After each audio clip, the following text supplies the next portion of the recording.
네. 저만 오늘 드레스 코드를 전달받지 못한 상태로 이렇게 왔는데요.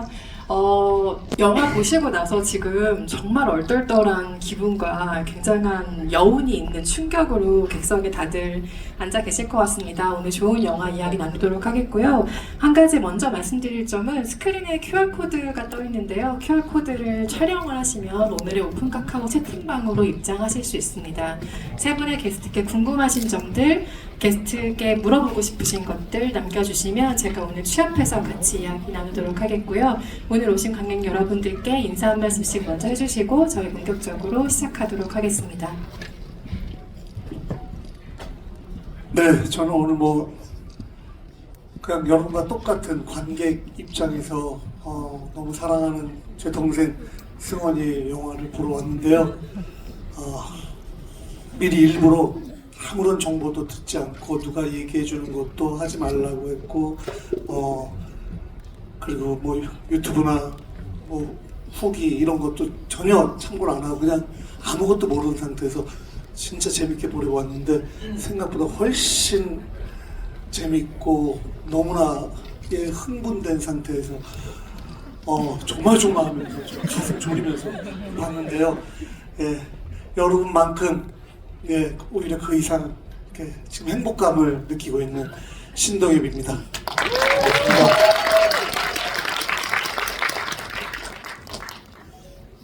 영화 재밌게 보셨나요? 네, 감사합니다. 어떻게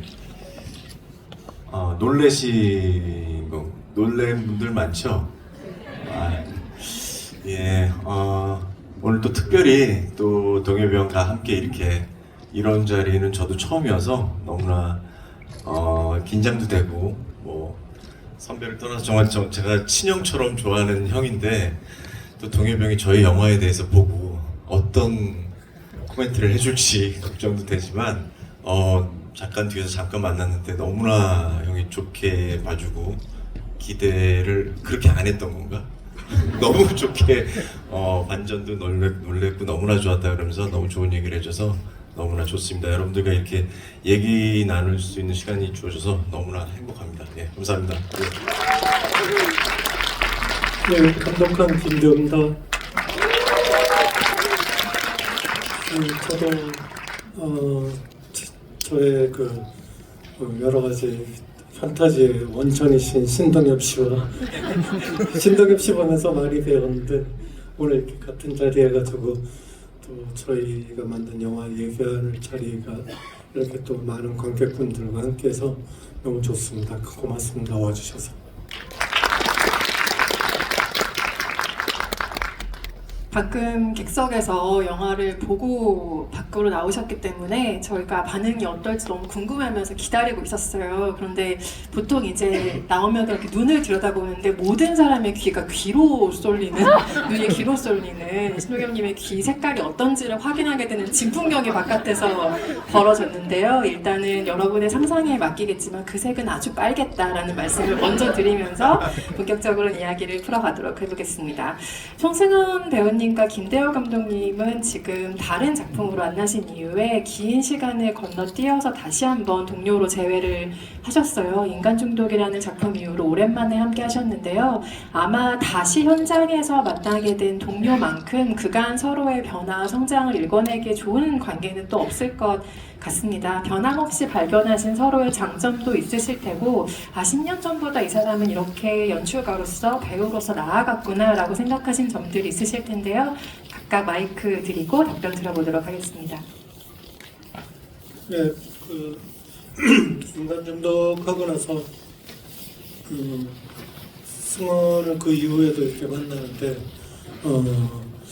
제가 좀 모자랐던 점들만 계속 떠오르더라고요. 그래서 승원 훨씬 더 좋은 배우고 인간중독 때보다 훨씬 더 무르익은 인간성이고 인격이고 그런데 내가 한번 다시 잘 담아볼 수 있을 것 같다. 혹은 잘 담아보고 싶다. 그래서 승원을 사랑하는 관객들이나 또 승원 자신에게 기억할 수 있는 그런 영화 남기고 싶다. 이런 욕망이 들었습니다. 네, 너무나 저는 뭐 감사할 뿐이고요. 감독님과 인간 중독이라는 작품으로 10년 전에 저와 또 여정 씨와 인간 중독에서 감독님과 함께 했었는데 그때 제가 인간 중독을 할 수 있었던 거는 뭐 감독님의 너무나 팬이었고 그전 감독님의 작품들 뭐 음란서생, 방자전, 뭐 스캔들 왜 웃으시죠? 한 색깔 정말 감독님이 잘 다루는 게 있으세요. 뭔가 그런 영화에 너무 팬이었고 감독님께서 인간 중독이라는 작품으로 제안을 해주셨을 때 너무나 기뻤고 내가 과연 이런 거를 잘 해낼 수 있을까 걱정도 됐지만 그래도 감독님과 그 작품을 하면서 저 스스로도 많이 성장할 수 있었고 그 이후에 송승헌은 캐릭터를 선택할 때도 마찬가지고 정말로 저의 스펙트럼이 넓어지는 걸 느꼈어서 개인적으로 너무나 감사한 작품이었고 또 10년 만에 감독님이 이제 오랜 작품을 히든 페이스를 준비하시면서 오랜만에 밥 먹자 하시는데 저는 감독님에 대한 믿음이 있었어요. 감독님을 만나러 나가는 그 자리에서도 감독님이 어떤 캐릭터를 얘기하시든 간에 저는 마음속으로는 뭐든지 하고 싶다 오케이를 하고 나갔었거든요. 그랬더니 감독님께서 이런 히든 페이스라는 작품을 준비하고 계신다는 얘기를 듣고 뭐든지 좋습니다. 저는 감독님과 함께라면. 그리고 여담이지만 감독님은 인간 중독도 그렇고 히든 페이스도 그렇고 제가 하는 캐릭터를 자신이라고 생각하신대요. 웃으면서 자기가 못하는 걸 너라도 대리 만족해서 일탈을 해봐라 영화 속에서지만 그런 우스개 얘기도 하면서 재밌게 촬영을 했던 작품입니다. 예.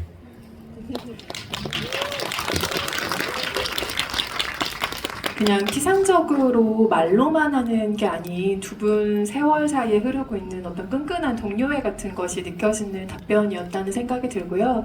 인간 중독도 많은 분들이 좋아하시는 작품이겠지만 우리가 오랜 세월 자주 지켜본 얼굴의 배우일수록 이 배우에게 새로운 무언가를 발견하는 일에 관객도 조금 게을러지게 되는 측면이 있습니다. 그런 배우의 새로운 얼굴, 새로운 모습을 발견한 창작자와 그리고 그 모험에 기꺼이 뛰어들었던 배우가 만들어냈던 아주 새로운 조합의 결과물이었죠. 그래서 그게 무르익은 10년 후의 작품을 다시 만나게 된 게 오늘 보신 히든페이스라는 생각이 드는데요.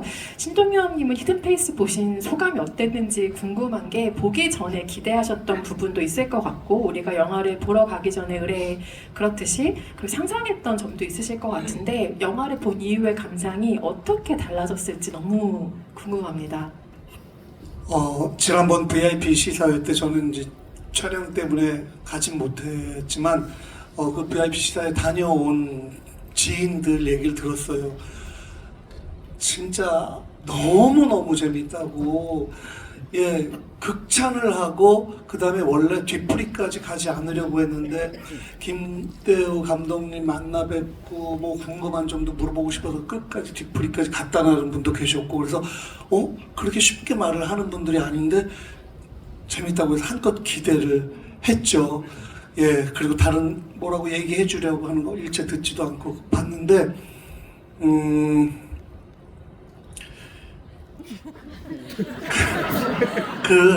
솔직히 지금 너무 감사해서 막 눈물이 나올 것 같아요. 왜냐면 우리 승원이 오랜만에 이렇게 영화하고 인간 중독 10년 전에 제가 또 GV 사회도 보고 했는데 진짜 정말 잘 됐으면 좋겠다, 잘 됐으면 좋겠다 그렇게 마음속으로 간절히 바랬는데 제가 생각하는 것보다 훨씬 더 작품의 완성도가 높아서 진짜 중간에 약간 저기 연기 좋다, 저기 소품 좋다, 음악 좋다, 세트가 너무 예쁘게 나왔다 막 이런 생각을 하면서 사실 중간중간에 본 적이 많거든요. 근데 오늘은 단 한 번도 그런 생각을 안 하고 진짜 몰입해서 너무 재밌게 봐가지고 나중에 이게 과연 어떤 식으로 전개가 되고 결말을 맺을지 심장이 벌렁벌렁거리면서 끝까지 봤습니다. 승원이가 아주 심혈을 기울여서 식당을 냈는데 세상에서 가장 맛있는 음식을 먹고 나온 느낌이어서 예 정말 너무 감독님한테도 감사하고 또 승원이한테 너무 감사하고 또 연기를 너무 잘해준 우리 또 승원이 외 배우분들에게도 예, 감사를 표하고 싶어요.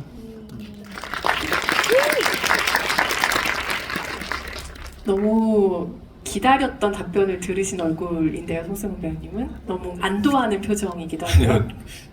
괜히 불안한데요. 형이 너무 이렇게 좋은 얘기만 해주니까 무슨 얘기를 하기 위해서 이렇게 잠깐 소위 그래서 좀 불안합니다. 마이크 드신 김에 성진의 캐릭터에 대한 이야기 한번 건네볼까요? 굉장히 흥미로운 캐릭터죠. 이 사람은 과거의 성장 과정의 배경뿐만 아니라 현재 상황에도 콤플렉스가 정말 많은 사람인 것처럼 보이죠. 그런데 무언가의 욕망을 위해서 그걸 계속 누르고 있는 사람처럼 보이는 면이 있고 그 면을 성진은 좀 의문스럽게 계속해서 바라보게 만드는 장치라고 생각하는데요. 미주가 나타나기 전과 후에 이 사람의 욕망은 조금 달라졌을 것 같다는 생각이 들어요. 미주를 만나기 이전에 이 사람이 가지고 있었던 가장 큰 욕망이 무엇이라고 생각하셨을까요? 뭐 영화를 보셔서 아시겠지만 일단은 이 친구는 이렇게 소위 말하는 흙수저잖아요. 뭐 가정 환경이나 이게 좋지는 않지만 조효정 씨라는 금수저를 만나면서 유명 오케스트라의 지휘자가 되고 어떻게 보면 사랑을 위해서 약혼을 한 것 같진 않아 보여요. 성진이라는 친구는 어떻게 보면 자기가 얘기했다시피 내가 이런 뭐 분식집 아들인데 그러면서 이제 미주를 만나게 됐잖아요. 그래서 미주한테 그런 감정을 느끼고 미주랑 일탈을 하게 된 건 어떻게 보면 미주한테 저와 닮은 성진이 이 친구 나랑 되게 결핍도 나랑 비슷한 거 그래서 미주한테 좀 빠졌던 것 같아요 성진이가. 근데 잘못된 거는 약혼자가 있었다는 거죠. 항상 그래야지 또 영화가 되니까 또 뭐 이런 일탈을 하긴 했는데 성진이는 제가 봤을 때는 그런 친구 같고 어떻게 보면은 좀 연민도 느껴져요. 이 친구가 성공을 하기 위해서 이런 선택을 했었고 근데 감독님과 촬영하면서 내내 성진이란 캐릭터를 저는 연기하면서 너무 재밌게 했는데 개인적으로 이렇게 썩 좋아하는 성격은 캐릭터는 아닌 것 같아요. 사회에서 만났다면 내가 이런 성진이란 친구를 그래서 감독님한테도 감독님 성진이 얘 진짜 너무 별로다 감독님한테. 그리고 영화를 보셔서 느낀 분들이 또 계시겠지만 성진이가 보면 저렇게 여정이가 막 그 장모님이 저런 식으로 돌려서 무시를 하고 하는데도 더 차분해지려고 하고 나 같으면 뭐 설거지하는 씬에서 여정이랑 나는 뭐 화나는 게 없을 줄 알아 이렇게 터뜨리고 싶기도 했었어요 그 촬영을 할 때. 근데 감독님이 성진은 그러면 안 돼. 무조건 참아야 돼. 앞에서 욕을 먹어도 참아야 돼. 너무 답답한데 한번 터뜨려서 연기하면 안 될까요? 아니야. 죽여야 돼. 마지막에도 마지막 보시면 너무 섬찟하잖아요. 이거를 사단이 났는데 성진은 이 현실을 그냥 인정하고 살면서 골프 치러 가잖아요. 그게 너무나 무서운 친구 같고 현실과 타협을 한 친구여서 어떻게 보면 되게 무섭다 그런 생각도 좀 했어요. 그래서 근데 그런 성진을 연기한 하면서 너무 재밌게 촬영을 했었던 것 같아요 저는. 예. 그 결과 성진뿐 아니라 새 주인공들의 히든 페이스, 숨겨졌던 얼굴과 욕망을 낯낱이 하나하나씩 우리가 발견하게 되는 과정을 영화의 러닝타임을 통해서 겪게 되는데요.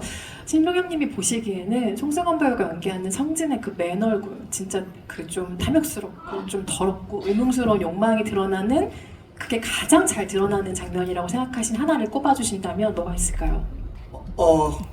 저는 그래서 이렇게 쭉 보니까 성진이 진짜 무서운 사람이기도 하고 지렁이도 밟으면 꿈틀한단 말이야라고 뭐 얼굴 표정으로 얘기했는데 보면 볼수록 계속 봤는데도 한 번도 꿈틀하지 않는 모습이 참 인상적이었는데 그래서 저는 지금 돌이켜 생각하면 그게 왜 편집이 됐나 싶은 게 미주 차를 제가 볼 때 성진이 일부러 고장 내놓았거든요.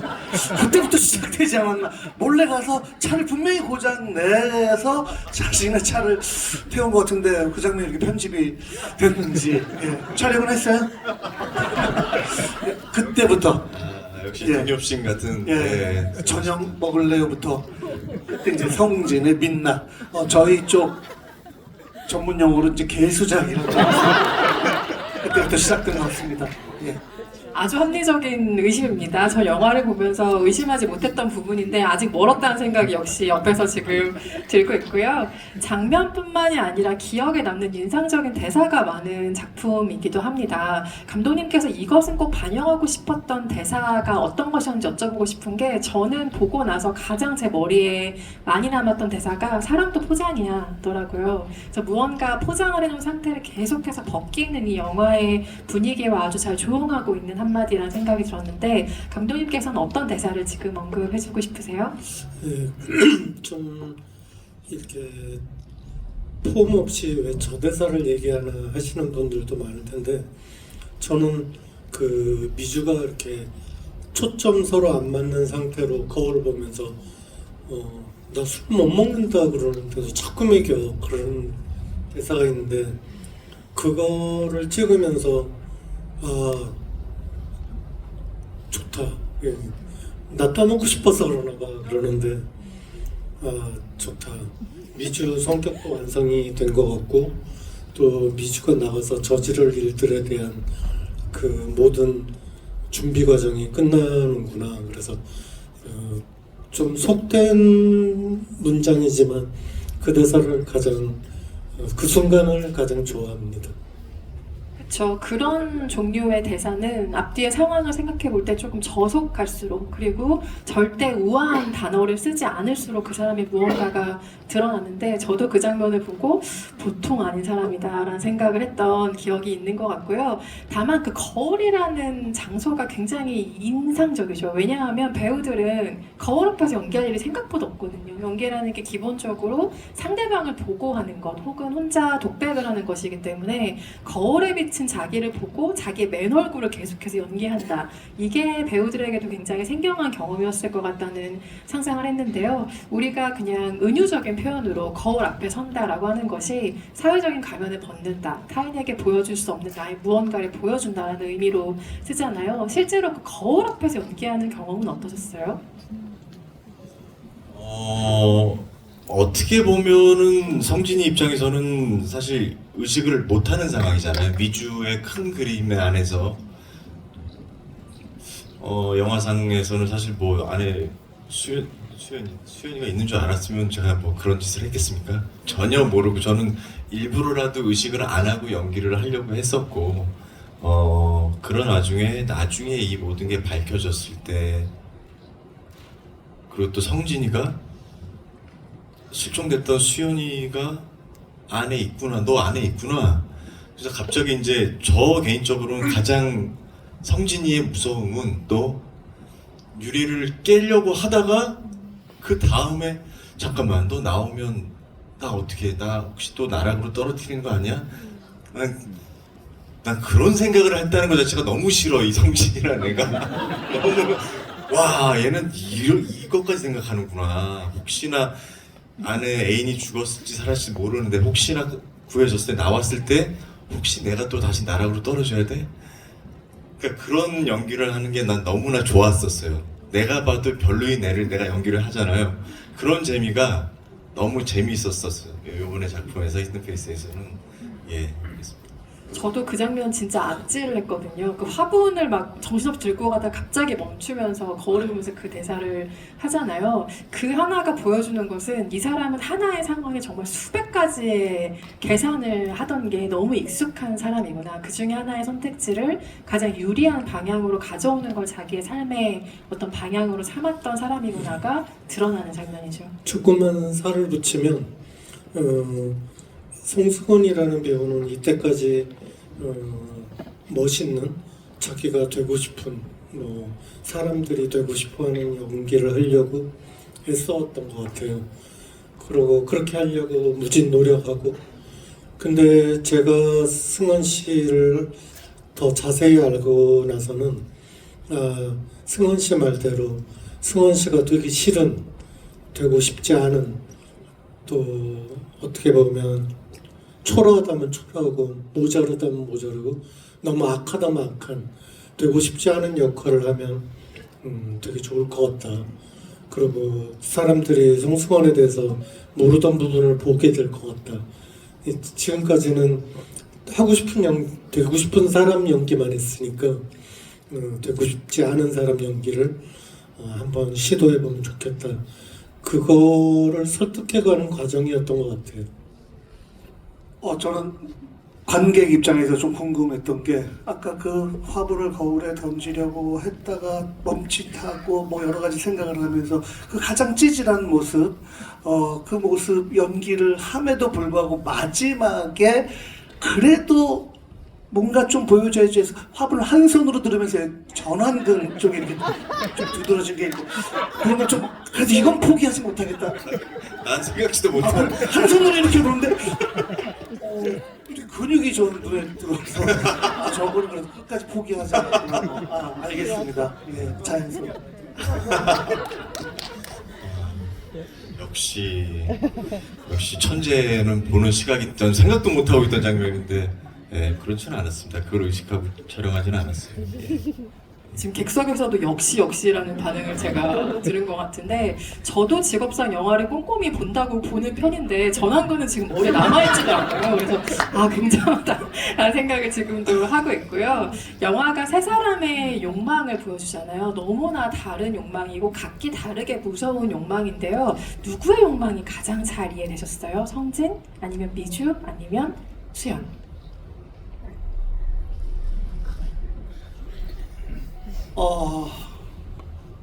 저는 굳이 따지자면 수연? 왜냐하면 어렸을 때는 뭐 자기가 하고 싶은 거 다 하려고 하고 그 다음에 타인의 시선을 이렇게 많이 의식하지 않으면서 뭐 욕망을 분출하기도 하고 그 다음에 내 의지를 표현하기도 하는데 사실 나이가 들면서 이제 사회적 시선을 의식할 수밖에 없잖아요. 그때 동성을 좋아하지만 사회적 시선 때문에 이성과 결혼을 해야겠다라고 마음먹는 그 마음이 그것도 일종의 굉장히 큰 욕망이라고 생각을 하는데 우리가 살면서 나이 듦에 있어서 누구나 각기 다른 방식이지만 그런 욕망에 사로잡히지 않나 그런 생각을 했습니다. 예. 여기서 그런 인물들의 욕망이 가장 잘 드러나는 게 우리가 에로티시즘이라고 부르는 그 19금 장면들일 텐데요. 저는 김대호 감독님의 영화들을 보면 항상 그것이 단순한 화제성을 위한 것이라기보다 인간이 가장 치열해질 수 있는 것, 가장 바닥까지 내려갈 수 있는 욕망과 본능이 가장 솔직해지는 순간을 포착하는 힘이 항상 그 장면에서 느껴진다고 생각합니다. 어떤 면에서는 가장 적확한 요소다라는 생각이 드는데요. 인물들의 그 육체적 순간을 포착하는 것만이 연출에 담을 수 있는 감정과 본질이라는 게 있다고 믿으시는 사람이 만든 장면이라는 생각이 들어요. 감독님께 질문 드려봅니다. 네, 노출 장면은 어떻게 보면 영화를 19세로 만들기도 하고 또 배우들에게 큰 부담이 가기도 하고 그래서 양날의 검인데 저는 기본적으로는 남자와 여자가 만나는 얘기를 쓰고 찍는 감독이라고 생각합니다. 그래서 남자와 여자가 만나는데 그 이야기에 배드신이 필요한 순간이라면 한 번도 망설임 없이 배드신을 씁니다. 그냥 그리고 여러 가지 부담에도 불구하고 썼다면 또 찍고 그래서 특별한 뭐 목적이나 뭐 이런 거보다 남자와 여자가 만나는 장면에 배드신이 필요하면 넣고 찍는다. 단지 그겁니다. 사실은 가장 일상적인 행위이기도 하고 관계 안에서 그걸 뺀 무언가를 가리고 이야기하는 게 조금 더 어색하게 느껴질 때가 있죠. 다만 그것을 다루는 연출자의 태도와 시선이 어떠한가가 사실은 배드신에서 더 중요한 장면들일 텐데 그런 지점에서 항상 김대호 감독의 연출이 탁월하다고 느껴지는 지점이 있는 것 같습니다. 신동엽님은 뭐 자타 공인 19금 묘사의 선을 가장 잘 지키는 우리나라의 대표적인 인물로서 지금 이 자리에 나와 계시는데요. 그런 면에서 김대호 감독의 연출이 탁월하다고 느껴지는 지점이 있으실 것 같아요. 이전 영화들에서 보셔도 좋고 이번 영화에서. 네, 뭐 인간 중독에서도 그 씬이 좀 화제가 됐었고 이번에도 어떻게 보면 굉장히 좀 파격적인 배드신이라고 할 수 있는데 김대호 감독님은 그런 것 같아요. 저는 이제 우리가 평소에 사석에서 친구들하고 있을 때 짓궂은 농담, 야한 농담 같은 거 이렇게 하잖아요. 근데 이제 대중 앞에서 만약에 그걸 할 때는 절대 대중들이 기분 나빠하면 안 되죠. 물론 가끔은 또 약간 불쾌할 수도 있지만 그래도 최대한 그걸 유쾌하게 웃는 사람도 죄책감이 안 들 정도로 그 선을 지킨다라는 게 지금은 좀 그래도 익숙해졌는데 사실 어릴 때는 그 선을 잘 못 지켜서 어떤 사람도 불편하게 만든 적도 분명히 있었겠죠. 이런 시도를 사실 저는 중3 2학기 때부터 지금까지 계속 해왔었는데 그 학창 시절 그다음에 20대 때 30대 때 이거는 조금 이렇게 할 수 있구나, 이거는 내가 선을 넘었구나, 이거는 내가 너무 조심했구나, 그런 시행착오를 겪다가 지금의 어떤 그 구간을 제 나름대로 이렇게 좀 깨닫고 만든 것 같은데 김대호 감독님의 작품은 너무나 파격적이긴 하지만 너무 아름답고 그 다음에 영화가 끝난 다음에 사실 그 배드신이 별로 생각이 안 나요.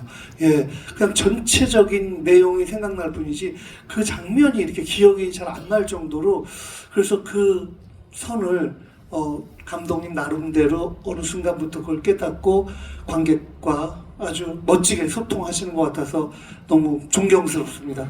네. 배드신이 좀 짧았나 본데요. 기억이 안 나요. 그렇죠. 이 답변에서는 두 가지 교훈을 저희가 얻습니다. 역시 김대호 감독의 연출에 힘이 있다, 좋은 장면들이다라는 거 하나와 또 하나는 중3 때부터 갈고 닦은 실력을 우리가 감히 따라할 수 없다. 섣부르게 따라하지 마십시오. 지금도 갈고 닦으시는 실력입니다. 히든페이스는 좋은 의미로 정말 관객의 뒤통수를 여러 번 치는 영화라는 생각이 드는데요. 제가 이 영화를 보고 가장 처음 노트에 적었던 세 가지의 키워드가 있었습니다. 그게 욕망, 관음, 권력이었는데요. 이 영화 결국엔 권력의 문제로 치환된다는 점에서 이 영화가 정말 흥미로운 구석이 있었거든요. 하지만 제가 촬영을 하는 사람의 입장, 연출하는 사람의 입장이라고 생각하면 가장 흥미로운 키워드가 관음일 거라고 생각을 했습니다. 왜냐하면 영화를 본다는 것 자체는 어느 정도 관음의 행위이기 때문이죠. 우리가 모두 영화관에서 관음의 행위에 지금 동참을 하게 된 거죠. 그런데 영화 안에서 벌어지는 관음의 행위의 어떤 중심을 보면 보통은 쾌락이라고 생각하지만 이 영화의 관음은 고통입니다. 갇혀서 무언가를 본다는 고통스러움이 있잖아요. 이 관음이라는 주제의식, 관음이라는 소재를 이 영화를 만들면서 여러 차례 감독님께서 되짚어 생각하셨을 것 같다는 상상을 해봤는데요. 관련해서 들려주실 이야기가 좀 궁금합니다. 예, 그 출발은 고등학교 때 본 영화인데 올드건이라는 영화였는데 그 영화를 보면서 관음이라는 소재를 생각하기 시작했던 것 같아요. 근데 저 평론가님이 말씀하실 때 사실 이 영화를 가로지르는 핵심 키워드였거든요. 훔쳐보는 자가 고통스러워하는 거. 그러니까 훔쳐보는 자가 막 쾌락에 젖으면 그 영화는 뭐 그렇게 탐탁치는 않은 영화인 것 같아요. 근데 이거는 훔쳐보는 자는 고통스럽고 보여주는 자는 복수에 기쁘고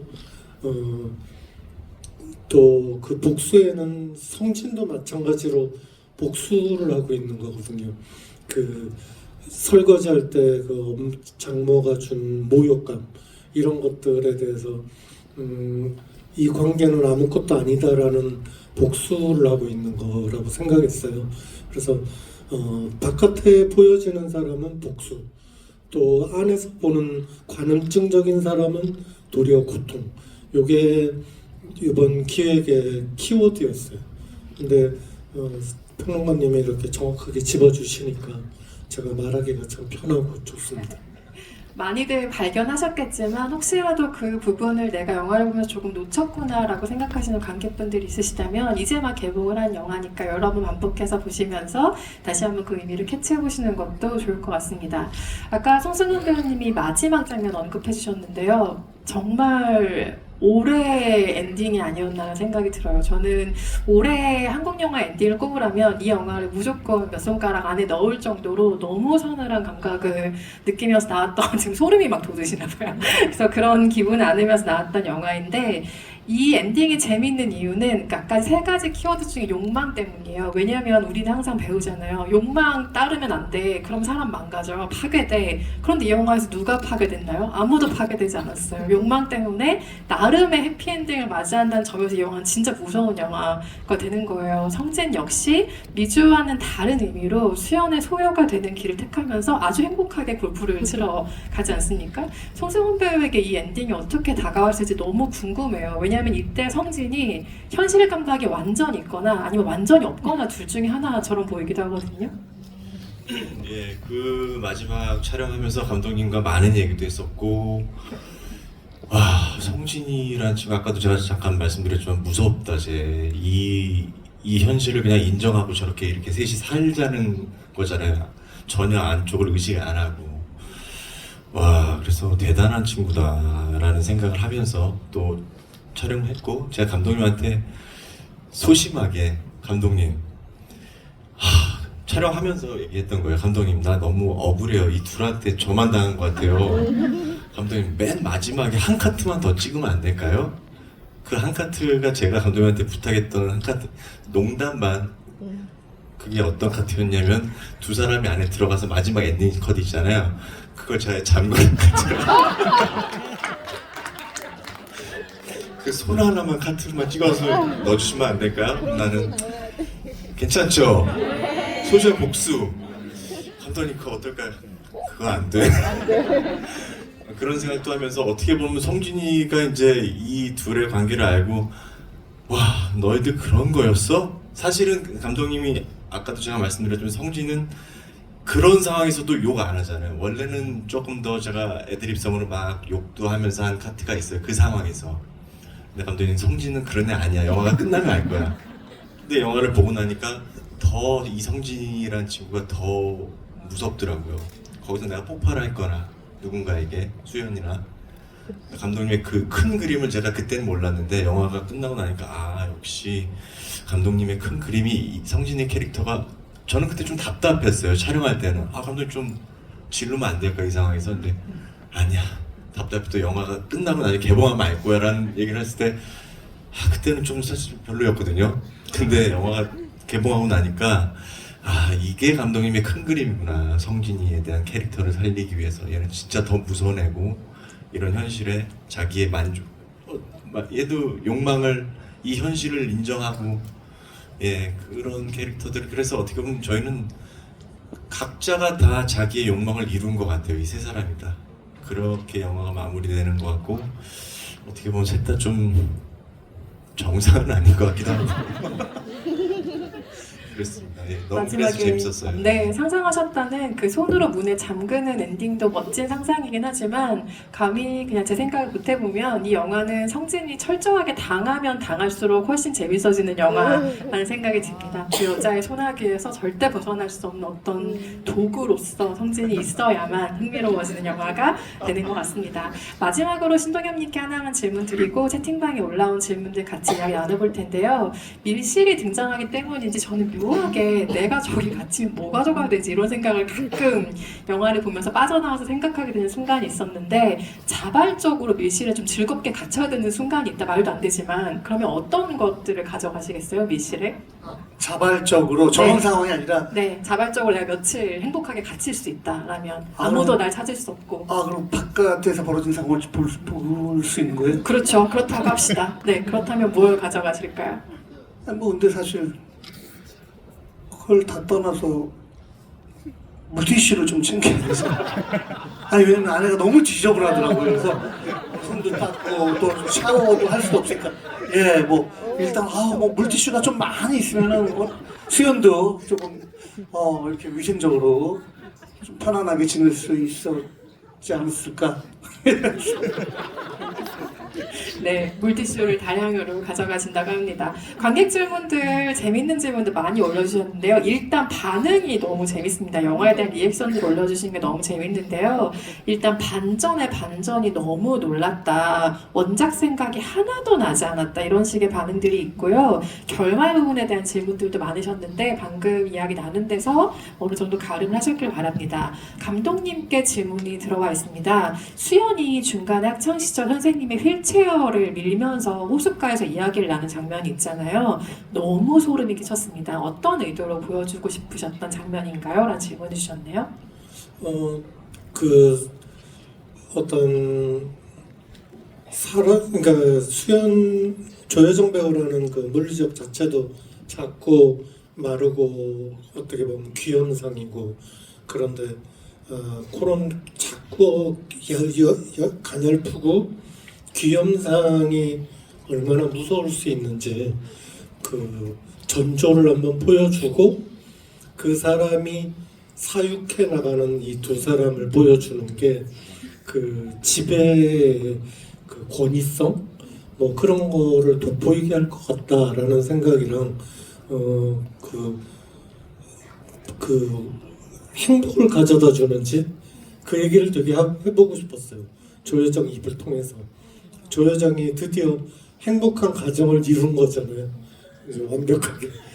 그래서 그 행복한 집을 이룬 조여정의 어떤 승리감, 고생도 많이 했잖아요. 사실 거의 죽을 뻔하고. 그래서 그 두 가지 바라고 찍은 씬입니다. 저는 휠체어를 끝에서 딱 세우잖아요. 여기가 이 사람을 보여준다고 생각했어요. 밀거나 미는 신용을 했으면 그건 하수지만 거기서 딱 멈추면서 자기가 무슨 죄까지 할 수 있는 사람인지를 보여준 거잖아요. 굉장한 설정이라는 생각이 들었습니다. 성진에 대한 이야기가 많이 올라오고 있는데 이건 리액션입니다. 질문 아니고요.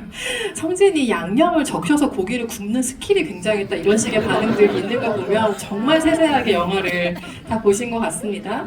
근데 김지연님께서 주신 질문인데요. 지휘자 역할을 맡으시게 됐는데 연습은 얼마나 하셨나요? 본인의 지휘 연기엔 어느 정도 만족하세요? 라는 질문을 주셨네요. 처음에 두 친구 첼로를 배워야 되니까 지휘 감독님이 지휘자 사실 처음에 좀 쉽게 생각했어요. 뭐 지휘자 영화 드라마에서 보면 그냥 이렇게 손만 하면 되는 거 아니야? 그렇게 생각하고 그런데 감독님이 그래도 좀 실제 지휘자처럼은 아니어도 지휘자처럼 보였으면 좋겠다 얘기를 하셔서 영화 촬영 전에 한 3, 4개월을 배웠는데 사실 제가 클래식을 평소에 이렇게 듣는 사람도 아니고 사실은 솔직히 이 작품을 보면서 이제 슈베르트 음악이 나오는데 제가 이번에 아는 거는 지휘자가 이 많은 오케스트라 분들을 음악이 이렇게 나오면 지금 이 소리가 바이올린인지 첼로인지 저는 잘 구분이 안 되더라고요. 음악이 잘 몰라서. 근데 지휘자는 이 음악이 뭔지 다 알고 있어야 돼요. 그래서 제가 한 박자 미리 이렇게 좀 뭐라 그러죠? 디렉션을 줘야지 이제 음악이 시작되더라고요. 그러니까 저는 그걸 모르는 상황에서 음악도 숙지해야 되고 그런 지금 이 나오는 게 이 바이올린 소리가 제가 바이올린한테 먼저 가서 이걸 해줬어야 되기 때문에 처음에 쉽게 생각했다가 너무나 어려웠고 이제 감독님한테 그래서 부탁드린 게 감독님 제가 지휘가 좀 틀리더라도 알아서 그냥 이 오케스트라 분들이 알아서 정상적인 연주를 해주시면 안 돼요라고 부탁을 드렸는데 사실 오케스트라 분들은 연기자분들이 아니잖아요. 지휘자만 보고 평생을 연주를 하셨던 분이기 때문에 제가 지휘를 하다 틀리면 촬영할 때 틀리는 거예요. 음악이 느려지고 빨라지고. 그게 되게 신기한 경험이었고 저도 그래서 괜히 지휘자가 아니구나 그런 걸 느꼈어요. 네.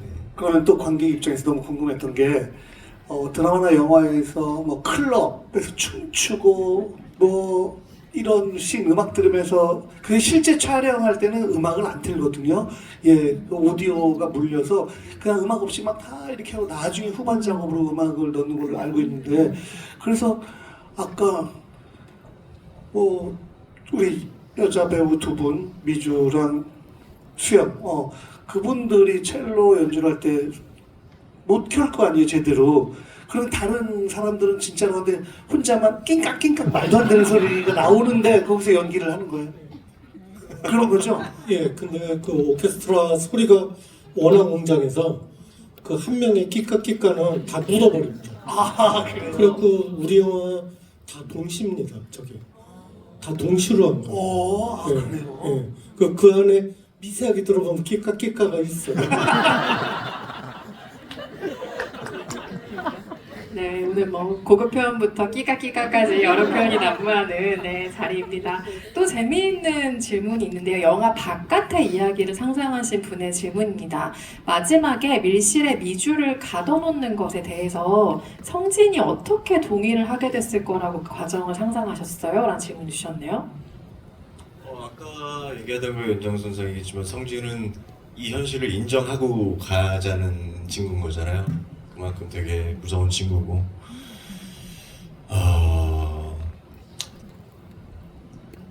하여튼 저는 촬영하면서 얘네 셋 다 진짜 좀 이상하다. 그러니까 상상할 수 없는 현실이잖아요. 진짜 무서운 애들이다 하면서 저는 진짜 이런 일이 있을 수 있을까? 과연? 그런 생각을 좀 하면서 그래도 성진이 미주한테도 진짜 괜찮아 너도 행복한 거지 한 번 정도는 확인했을 것 같은데요. 그래야지 마음이 좀 더 편해지지 않을까 성진의 마음이. 그 이제 수연이 나오고 나서 뭐 식구 좀 뭐 좀 먹어 나는 경찰서 갈게 하니까 수연이 아니야 괜찮아 뭐 나 배고파. 그때부터 수연이 화장실로 들어갈 때까지 그 사이 공간에 송승헌이 한 자잘한 연기들 잔 연기들은 송승헌 영화사에 남는다고 저는 자부에 않습니다. 굉장히 미묘하고 용서받았다 하나는 그 다음에 여기서부터 화이팅하면 진짜 예쁨 받을 수도 있다. 미주는 뭐 지가 알아 하겠지 뭐 이런 그 모든 감정을 그 사이에 옷 벗겨주면 이렇게 털옷 벗기면서 승헌이 그 미묘하게 표현해 나가는데 촬영하면서 감탄했던 기억이 납니다. 저도 그 장면 놀랍다고 생각했던 게 우리가 왜 몸이 기억한다고 하잖아요. 그러니까 이 사람은 아메리카노 사와 하면 사오고 김치찌개 시켜하면 시키는 사람이었을 거기 때문에 거기서 한치의 망설임도 없어요. 뭔가를 내가 지금 이 사람이 밉고 싫고 뭐 당황스럽고 싫은데 일단 몸은 옷 벗겨주고 이렇게 김치찌개 시켜줄 준비를 하고 있는 거예요. 그건 배우가 그만큼 캐릭터에 대한 구체적인 생각을 하고 나오는 리액션이라고 생각을 했어요. 저도 인상적인 장면으로 기억합니다. 그래서 그 정도로 이렇게 비위를 좀 맞출 거면은 뭐 참치 아니면 돼지고기 김치찌개 물어볼 줄 알았는데 물어보지. 그런 디테일이 참치 꽁치 다 시키는데. 신동엽님께도 이런 질문이 들어왔는데요. 3명 중 가장 나쁜 빌런이 누구라고 생각하세요? 라는 질문 주셨네요. 가장 나쁜 빌런? 저는 성진인 것 같아요. 예. 적어도 두 사람만의 서사가 있고 그 다음에 그 따름의 역사가 있고 추억이 있고 그래서 어찌 보면 약간의 뭔가 당위성이 있는 듯한데 성진은 비교적 착한 사람인 것처럼 그리고 무던한 사람인 것처럼 하지만 사실 그런 컴플렉스 굉장히 이상한 쪽으로 좀 발현된 게 아닌가. 실제로 우리가 사회생활 하다 보면 그런 사람들이 있거든요. 비교적 좀 착해 보이는데 실제로는 안 그런. 아예 막 대놓고 표현하는 사람들이 알고 보면 실제로는 또 뭐 뒤끝도 없고 무던한 경우가 있는데, 저는 개인적으로 가장 제일 무서운 사람은 성진이다. 네. 감독님께서도 제가 연기 촬영할 때 감독님 성진은 뭐죠 얘는 그런 얘기를 많이 했어요. 그래서 감독님이 원하는 건 저 사람 속을 알 수 쟤 뭐야 의문스럽다 그 표현이 감독님 그때 해주셨는데 제 속을 모르겠는 애처럼 보였으면 좋겠다고 얘기를 많이 해주셔서 아 의문스럽다 참 별로다 이 친구. 그러니까 감독님 원하는 성진은 그거였어요. 그래서 화낼 상황에서도 화도 안 내고 끝까지 누르잖아요. 그래서 그런 거를 많이 생각하면서 성진을 저는 했었던 것 같아요. 연기할 때. 오늘 저희는 확실하게 송승헌 배우님은 성진 같은 타입이 정말 별로라고 생각한다는 사실을 확실하게 주입을 하고 갑니다. 수연이 밀실에서 미주와 성진의 관계를 보고 오열하는 장면이 기억에 남습니다. 그 오열의 이유가 성진에 대한 배신감이 더 클까요? 미주에 대한 배신감이 더 클까요? 라는 질문 남겨주신 관객분들 계십니다. 제가 이제 처음에 쓸 때 또 찍기 직전에 제가 생각했던 건 5대5였어요. 성진에 대한 분노, 그다음에 또 미주에 대한 막 분노, 이게 반반 섞인 수연의 연기를 할 생각했는데, 막상 이제 사람들은 그 바깥 장면이 뭐 블루되고 이제 CG인 줄 아는데 그게 아니고 실제로 수연을 위해서 다시 또 찍은 거거든요. 근데 제가 그 추구했던 게 이 미주랑 성진이 번거롭고 힘든 촬영임에도 불구하고 제가 또 부탁했던 이유가 수연이 막상 보면 달라질 것 같았어요. 실제 보면. 근데 수연이 실제로 보더니 미주 8, 성진 2로 바뀌더라고요. 그건 서로 약속이 없었거든요. 수연이 하고 옷 들어오더니 나 미주 건드리는 거 너무 싫은데 이러더라고요. 그래서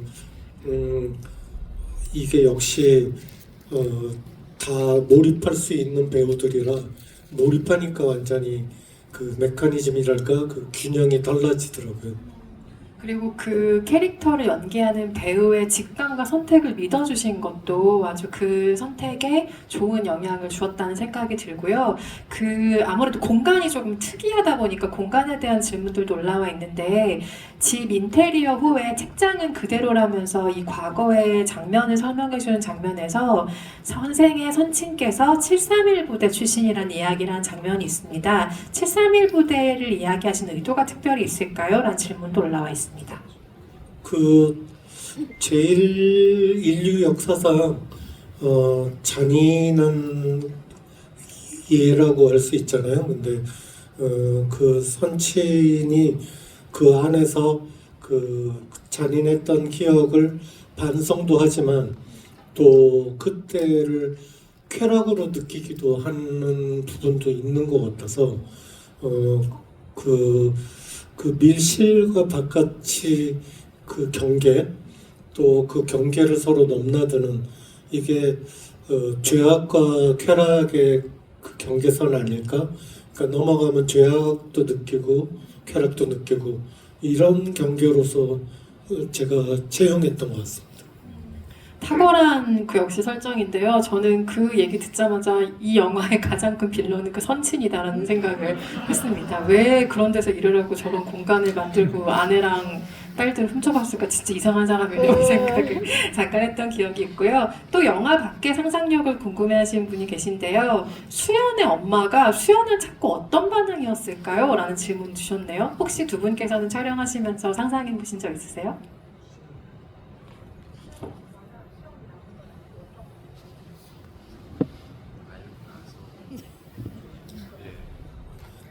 제 생각에는 어머 기집애 그러고서는 바로 쇼핑 갔을 것 같아요.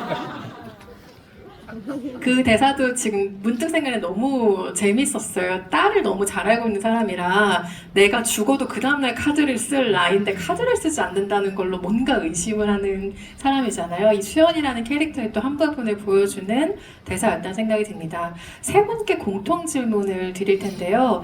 일단은 평을 해주셨어요. 생각지도 못한 장면들이 많아서 정말 깜짝 놀랐지만 신선한 스릴러였습니다. 누구에게나 어느 정도의 히든 페이스는 있다고 생각하는데 세 분이 생각하는 각자의 히든 페이스는 무엇일지 궁금합니다. 밝혀주실 수 있는 선에서 세 분의 히든 페이스를 한번 여쭤보도록 하겠습니다.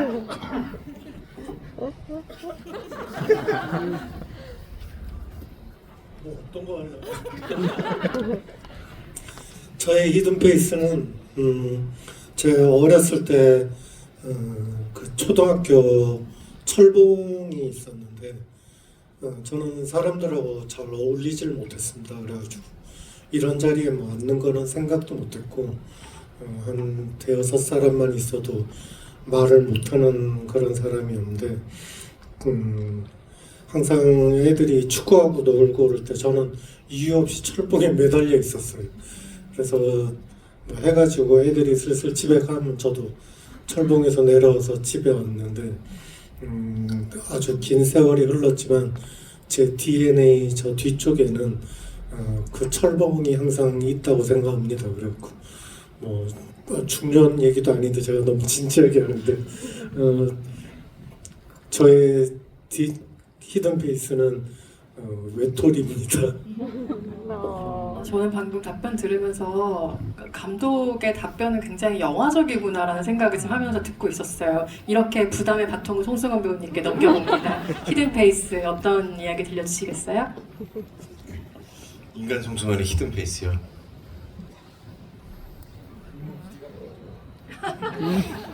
지금 감독님께서 굉장히 무서운 말을 해주신 게 말 안 하면 우리가 말할 거야 라고.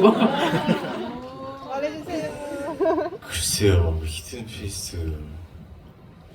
글쎄, 저는 뭐 인터뷰를 통해서도 하고 굉장히 숫기 없고 낯을 많이 가리고 이런 친구였어요. 어릴 때부터 송승헌이라는 친구는. 그래서 누군가를 만나도 뭔가 오래 걸리고 친한 친구, 지금도 뭐 중고등학교 친구들이 가장 친한 친구들이고 새로운 만남 20대 초반에 송승헌 배우를 시작할 때 송승헌은 어디를 가나 이렇게 선뜻 그 무리에 끼지 못하고 이렇게 말이 없이 모르는 사람들이 있으면 말을 못했어요. 그래서 많이 오해도 받고 저 새끼 왜 이렇게 싸가지가 없어 뭐 막내 노인이 와서 막 이렇게 해야 되는데 그런 성격도 안 되고 근데 뭐 지금은 나이가 뭐 20년 연기 시작한 지 시간이 지나다 보니까 뭐 이렇게 적응을 해서 제가 완전 아이라 그러나요? 완전 내성적인데 이것도 많이 변해간 것 같아요. 이게 어떻게 보면은 사회적으로 내가 이렇게 안 하면은 뭐라 그럴까? 사회 적응을 한 것 같아요. 송승헌이라는 사람이. 그래서 어떻게 보면 저는 동엽이 형이 지금 이 자리에 있지만 저는 아직도 너무나 기억하는 게 제가 남센 여셋을 촬영을 하고 정말 원하지 않다는도 웃긴 얘기지만 너무나 갑작스럽게 어느 날 1, 2주 후에 MBC 방송국에서 연기를 하고 있게 된 송승헌이었거든요. 그러니까 뭐 너무나 아는 것도 없고 잘 못하고 첫 녹화를 하는데 진짜 세상 들을 수 있는 욕은 다 먹었던 것 같아요. 그날 저 새끼 뭐야부터 어디서 나타난 놈이야 뭐 이렇게 돼서 그런 저를 동엽이 형이 첫 녹화 MBC 목요일날 첫 목요일 세트 촬영을 하고 신동엽 선배가 정말 완전 신인 저를 또 따라와봐 그러더니 좀 때리는 줄 알았더니 형이 진짜 자기 집에 데리고 갔어요.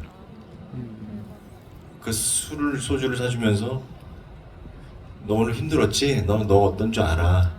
야 근데 난 아직도 그날이 생생해요. 나도 똑같았어 너처럼. 나 SBS 신인 개그맨 지금은 형이 뭐 이렇게 뭐 스타고 뭐 사람들이 뭐 나도 너보다 더 많은 욕을 먹었고 그래서 그런 날이 있는데 너 오늘 되게 고생했을 거로 알겠는데 좀 더 열심히 해봐.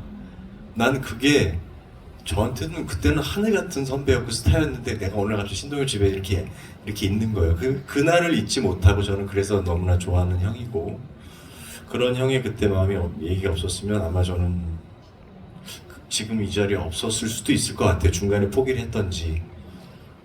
그런 것처럼 송승헌은 대외적으로는 이제는 조금 뭔가, 그래서 좀 더 뭔가 이렇게 바른 사람처럼 보이려고 하고, 사실 좀 긍정적인 사람처럼 사실 그렇지 못하거든요, 제가. 그래서 친구들하고 있는 송승헌과 뭐 대외적인 아는 사람들의 송승헌 좀 달라요.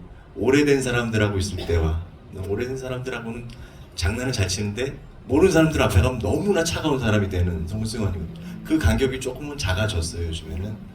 그래서 그런 옛날 얘기도 갑자기 생각나고, 왜 그런 게 질문의 정답인지 모르겠는데 갑자기 그런 게 생각나네요. 승원이도 우리 감독님처럼 히든페이스가 외톨이다 이렇게 예전에는 조금 그런 게 있었죠. 저는 뭐 저의 히든페이스 글쎄요, 잘 모르겠는데 그냥 진짜 되게 무서운 표정을 한번 봤는데, 아까 영화 보면서 약간 그게 생각나가지고 너무 신기했어요, 혼자. 그러면 우리 아들이 지금은 이제 중2인데 어렸을 때부터 계속 뽀뽀하고 막 볼에다 뽀뽀하고 막 되게 아빠 하면서 같이 막 웃고, 그래서 그냥 아빠가 뽀뽀해주면 항상 좋아하는 줄 알았는데, 점점 크고 어느 날 초등학교 3학년인가 4학년인가 이렇게 뽀뽀하고 아빠 갔다 올게 아빠 하더니 제가 한번 다시 뒤돌아봤는데 여기서 제 뽀뽀한 데를 이렇게 닦고 있는 거예요. 아주 찝찝한 얼굴인데. 근데 아까 마지막 장면에 조여정이 갔다 올게 딱 하고 여기 닦는 거예요. 여정이가. 그래서 와, 저 디테일 야 너무 예술이다. 그리고 밀실로 들어가는 장면 보면서 우리 아들의 히든 페이스를 약간 여정 씨를 통해서 다시 보지 않았나, 뭐 그런 생각을 했고요. 그냥 제가 살면서 가장 충격과 공포에 휩싸였지만 그걸 드러내지 않으려고 노력했던 그때 그 표정이 기억나요. 그 얼굴이. 아버지가 학교 선생님이셨는데 집에서 뭐 걸어서 한 15분 이렇게 되니까 집으로 전화해서 뭘 갖다 달라고 해서 제가 엄마가 이거 갖다 줘. 저도 그때 한 4학년이었나? 갖고 가서 가끔씩 그 학교를 갔기 때문에 교무실이었든지 아버지가 담임을 맡고 있는 반이 어딘지 다 알고 있으니까요.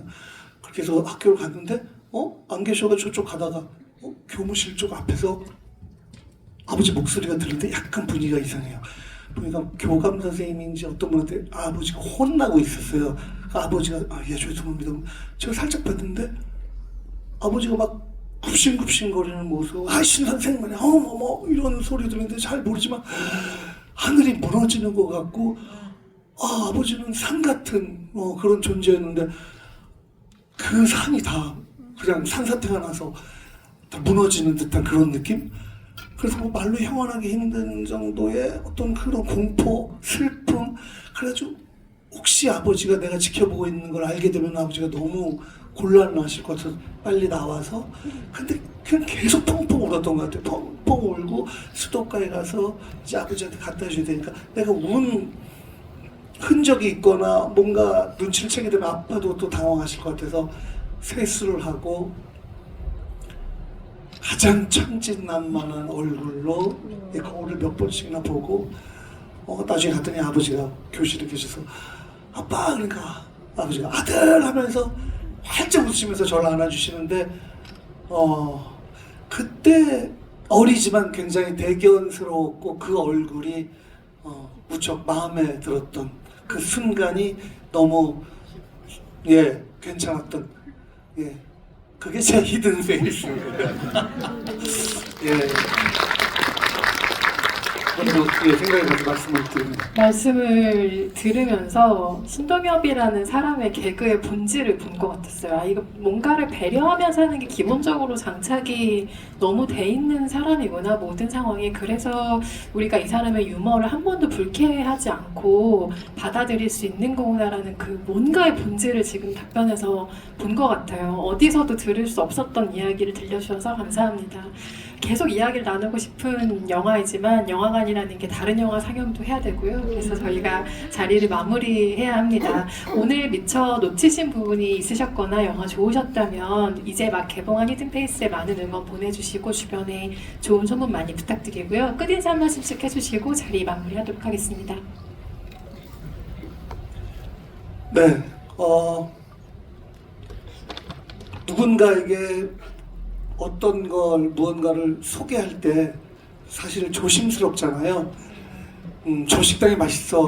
근데 어떤 사람은 거기가 너무 간이 세서 싫을 수도 있고, 뭐 특히 드라마나 영화나 작품을 누구한테 권한다라는 거는 굉장히 조심스러운 부분이고, 그렇기 때문에 굉장히 친하지 않은 사람한테 그런 일을 거의 안 하는 것 같은데, 히든 페이스는 모르겠어요. 굉장히 당당하게 자신만만하게 저는 다른 사람에게 소개할 것 같습니다. 여러분도 저와 같은 마음으로 다른 분들께 많이 소개해 주시면 감사하겠습니다. 감사합니다. 네, 오늘 이렇게 또 제가 정말 좋아하는 동엽이 형과 이렇게 같이 함께 하게 되고 또 여러분들과 같이 이야기를 뭐 정말 마음 같아서는 하루 종일 하고 싶지만 또 현실 시간이 그렇게 허락은 되지 않는 것 같은데, 아 진짜 이거 개봉 첫 주에 이렇게 많은 분들과 지금 무대 인사를 하고 있는데 가는 곳마다 너무나 응원해 주시고 그래서 너무나 힘내서 저희 요즘 무대 인사를 하고 있습니다. 물론 어떤 영화든지 호불호가 없을 수는 없는데 제가 했던 어떤 작품보다도 히든페이스의 관람 후 평이 너무 좋아요. 깜짝 놀랄 정도로. 어디 CGV인가요? 그 에그 지수 이런 게 보통 9점 몇이 나오고 있다 그러더라고요. 그래서 너무나 지금 기분이 좋고 간혹 어떤 분들은 포커스가 좀 홍보 마케팅이 노출에 좀 이렇게 나와서 그런 영화인가 했다가 사람들이 왔다가 이 영화를 보곤 그게 아니네, 너무 놀라고 또 재밌게 봐주신다는 평들이 너무나 많아서 지금 너무나 기운이 나고 힘을 내고 있는 저희 영화팀입니다. 여러분들 영화 재밌게 봐주셔서 너무나 감사드리고 환절기 건강 유의하시고 오늘 행복한 기분 가지고 돌아가셨으면 좋겠습니다. 감사합니다. 네. 예, 저는 전에 이렇게 셋이 술 쳐서 간 적이 있는데 그날 송승헌이 되게 부러웠어요.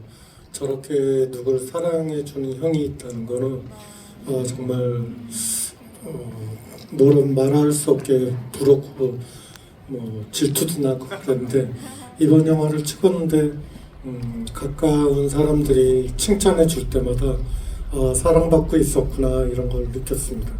그래서 사랑받는다는 게 이 세상의 모든 것이구나 그런 감정을 갖게 됐습니다. 그래서 여러분들도 이렇게 사랑해서 승헌을 사랑해서 혹은 이 영화를 사랑해서 이렇게 늦게까지 자리해 주신 거잖아요. 여러분 사랑이 잊지 않고 또 이 영화도 열심히 홍보하고 또 다음 영화도 더 새롭고 또 여러분의 사랑받을 수 있는 영화로 돌아오도록 노력하겠습니다. 고맙습니다. 신동엽과 송승헌은 히든 페이스에서 수연과 미주 같은 관계다, 이렇게. 감사합니다. 네, 세계적인 스토리 다시 한번 큰 박수 부탁드립니다. 드시고 돌아오세요. 감사합니다.